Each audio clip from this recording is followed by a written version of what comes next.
Hello friends, welcome back to my YouTube channel. આજે આપણે બનાવીશું ઠંડીમાં ગરમા ગરમ મેથીના કબાબ બનાવીશું। આ કબાબ માત્ર 10 જ મિનિટમાં બની જાય છે। એકદમ ક્રિસ્પી, ક્રન્ચી અને ટેસ્ટમાં તો બહુ જ સરસ લાગે છે। બાળકના લંચ બોક્સમાં કે પછી નાસ્તામાં તમે આ રીતના કબાબ બનાવી અને સર્વ કરી શકો છો। તો ચાલો જોઈ લઈએ મેથીના કબાબ કેવી રીતે બનાવવા। મેથીના કબાબ બનાવવા માટે સૌપ્રથમ આપણે 1 કપ જેટલા પૌવા લેવાના છે। તો પૌવાને આપણે જે બટેકા પૌવામાં લઈએ છીએ તે જ લેવાના છે અને સરસ પાણીથી ધોઈ અને તેમાંથી જે પાણી નીકળે છે તે નિતારી અને આપણે તેને પલાળવાના છે। તો પાણી નાખી 5 મિનિટ જેવું આપણે પૌવાને પલાળી અને સાઈડમાં રાખી દઈશું।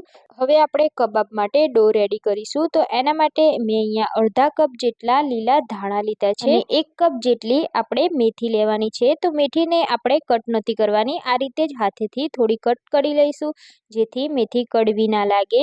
જો તમે ઝીણી સમારશો તો મેથીનો સ્વાદ કડવો લાગશે। હવે આપણે તેમાં મસાલા કરીશું। તો 1 ચમચી જેટલા આપણે સફેદ તલ એડ કરીશું। 1 ચમચી જેટલું આપણે મીઠું એડ કરી દઈશું। અડધી ચમચી આપણે હળદર એડ કરીશું। અડધી ચમચી આપણે લાલ મરચું પાવડર એડ કરીશું અને 1 ચમચી આદુ, લસણ અને મરચાંની પેસ્ટ એડ કરીશું અને 1 ચમચી આમચૂર પાવડર એડ કરીશું અને એક મોટી સાઈઝની ડુંગળીને આ રીતના લાંબી સ્લાઇસમાં કટ કરી અને એડ કરીશું। હવે જે આપણે પૌવાને સાઈડમાં રાખ્યા હતા તેમાંથી પાણી નિતારી આ રીતે આપણે તેને હાથની મદદથી મસળી લઈશું અને એકદમ તેને ભાગી અને આપણે પૌવાને એકરસ કરી દઈશું। પૌવાને આપણે સરસ રીતે મેશ કરી લીધા છે। હવે આપણે જે મેથીનું મિશ્રણ બનાવ્યું છે તેમાં આપણે બધા જ પૌવાને એડ કરી દઈશું। તો હવે આપણે બધું જ મિશ્રણ સરસ રીતે મિક્સ કરી લઈશું। અહીંયા તમને જો લાગે કે તમારું બેટર થોડું ઢીલું છે અને બાઇન્ડિંગ નથી આવતું તો તમે 1 ચમચી ચોખાનો લોટ કાં તો તમે બેસન પણ એડ કરી શકો છો। જો લાગે કે લોટ એડ કરવાની જરૂર છે તો જ લોટ એડ કરવાનો। તો અહીંયા મેં 1 ચમચી જેટલો બેસન એડ કર્યો છે અને 1 ચમચી જેટલી સોજી એડ કરીશું જેથી આપણા વડા એકદમ ક્રિસ્પી બનશે। તો બધું જ આપણે સરસ રીતે મિક્સ કરી લઈશું।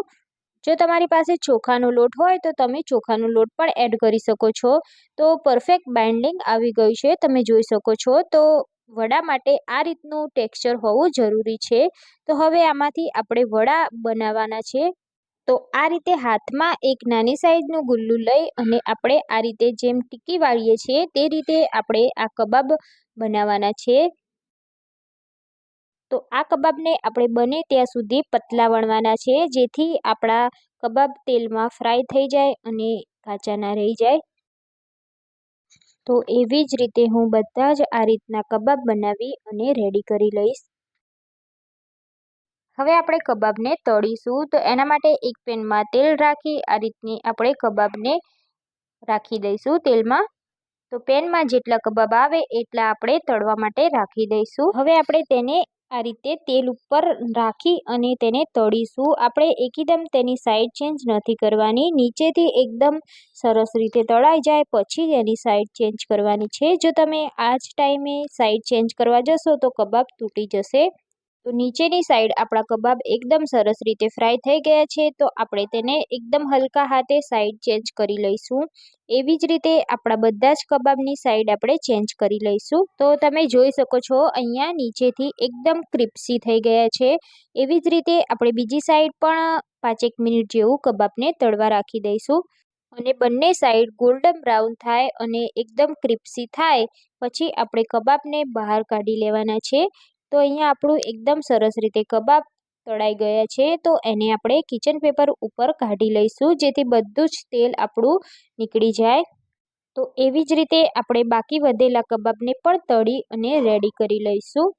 અહીંયા આપણા ગરમા ગરમ મેથીના કબાબ રેડી થઈ ગયા છે। જોતાં જ ખાવાનું મન થઈ જાય એવા ક્રિસ્પી આપણા કબાબ બનાવીને રેડી થઈ ગયા છે। આ કબાબને તમે ડિનરમાં, નાસ્તામાં કે પછી બાળકના લંચ બોક્સમાં પણ બનાવી અને સર્વ કરી શકો છો। આ કબાબને તમે દહીં કે પછી ચટણી કે પછી સોસ જોડે ખાશો તો પણ ખૂબ જ સરસ લાગે છે। તો શિયાળાની ઠંડીમાં લીલી મેથી ખૂબ જ પ્રમાણમાં મળતી હોય છે અને લીલી મેથીમાંથી ઘણા બધા ફાયદા થતા હોય છે। તો આ રીતના કબાબ બનાવી અને તમે ઘરના બધા સભ્યોને ખવડાવી શકો છો. તમે પણ આ રીતે ક્યારેય ના બનાવ્યા હોય તો એકવાર જરૂરથી ટ્રાય કરજો અને મને તમારો અનુભવ કમેન્ટ બોક્સમાં જરૂરથી જણાવજો. જો તમને મારો વિડીયો પસંદ આવ્યો હોય તો વિડીયોને લાઇક અને શેર જરૂરથી કરજો અને ચેનલને સબસ્ક્રાઇબ ના કરી હોય તો ચેનલને સબસ્ક્રાઇબ કરી લેજો અને બાજુમાં આપેલા બેલ આઇકોન પર ક્લિક કરી લેજો જેથી આવીને આવી નવી રેસીપીના નોટિફિકેશન તમને મળી શકે. તો ફરી મળીશું એક નવી રેસીપી સાથે. Thanks for watching.